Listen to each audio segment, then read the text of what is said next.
So this is a force vector of a spring, a more visual understanding of a spring with vector fields, because spring is kind of hard to understand the vector field of, but this is what it turns out to be when you plug it into Python. And we finished up, I finished up this part here with case 1, and I want to talk about case 1 because case 2 and 3, yes, but they're seen a lot.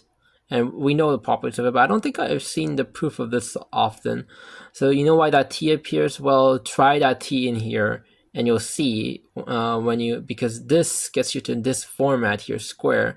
So if you plug in t over here, you realize they cancel out to 0, which is a regular property of this, which is over here. Basically, this is the auxiliary equation of the regular with the e, therefore it's true.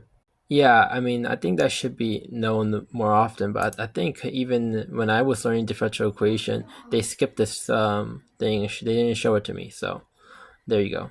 There is the visual over here if you want to look at it. I decided to add a lot of differential equations here. I'm going to add more. I have many more ideas that I have in my head. Basically having multiple springs and different angles. I'm hoping it'll work out.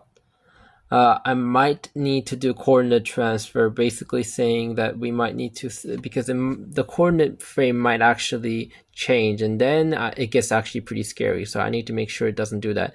If it does that, then I cannot do it here because we need to do dynamics. Then dynamics, because the whole entire coordinate change is changing, so I have to be careful of that. Same with pendulum. That's why I realized I was going to do like a pendulum with a spring, but then I realized then you need polar coordinates frame transformation because of how let me just show you.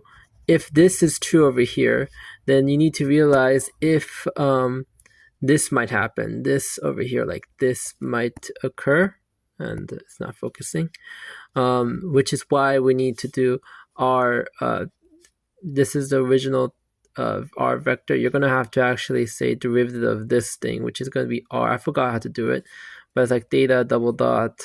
I need to look it up, but basically something like this. But yeah, then you have to change the whole thing.